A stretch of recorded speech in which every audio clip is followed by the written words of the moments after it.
when you step into the game of trading, you step into the game or it's like a game, the market game.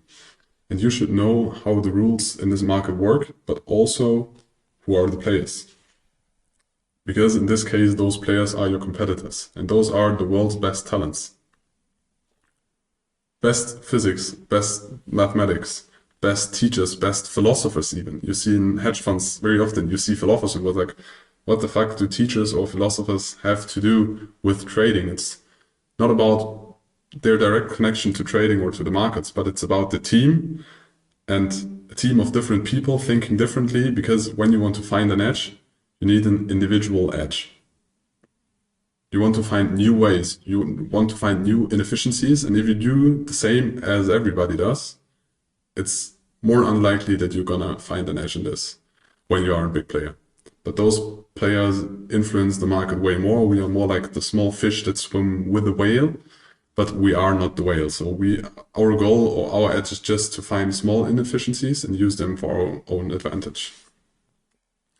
Furthermore, we have quantitative macroeconomic specialists, so people that focus 120% of their time only in macroeconomics, analyzing the different politics, the different societies, the different fundamental data that is published, also creating their own fundamental data that is not published by central banks or politics or other institutions. And you don't have the time and resources to be as good as them, because there are people only focusing on macroeconomics, and you need to stick together everything so you don't have the same quality. So also in this, you have a disadvantage if you step into the game. Furthermore, they are managers with trillions of assets, and they have an impact on the market. You don't. It's just a fact. Doesn't matter how big and how rich you are as an individual, it's very unlikely that you watch this course and have an influence on the market. And those people have servers that are closer to the exchange, so the orders are faster. They have the capital to buy the smartest people. And they influence the markets. When they decide they're gonna buy one day, it's likely that they're gonna impact the market because they have so much capital. And we just try to hop on the train, take a little ride, and then hop off again. It's not our goal to have billions of assets and invest them in specific markets because our team decided that we do so. We just want to have like small, quick profits. That's all we need as individual traders. And you have high-tech participants, high-frequency trading. This is infrastructure that we as individuals nowadays cannot nearly compete with, because there are internet systems worldwide that only transfer data between exchanges to use the arbitrage and just to send orders, because there are very complex techniques. For example, when I send an order for my MacBook, I have like different points where the order gets sent to.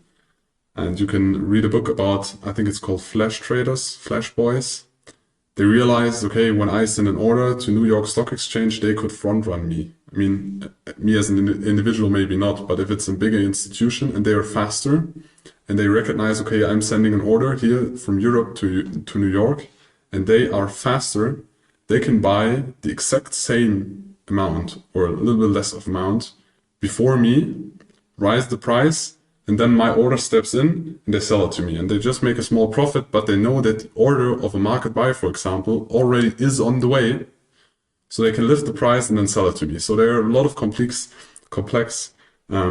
technical possibilities that we cannot compete. And those players are also in the market. They also make money. The money needs to come is from somewhere, because it's just about money going from one hand or individual or company to another, and not actively creating wealth or creating money. It's just shifting the accounts in this. But those are the participants we compete with. You need to realize this. So the game can't be easy, and I hope you realize this by this point. Our advantage is that we are way more flexible. We don't influence the market because we are too small. We are very flexible in our decisions. We don't have large compliance processes in the background, and we don't have trillions under assets or under management that we need to invest in the asset. The asset don't care if we buy or sell because we're too small. So those are the advantages that we as small traders use in the markets. But it's still very good to know who are we competing with? And those are the guys and institutions we compete with.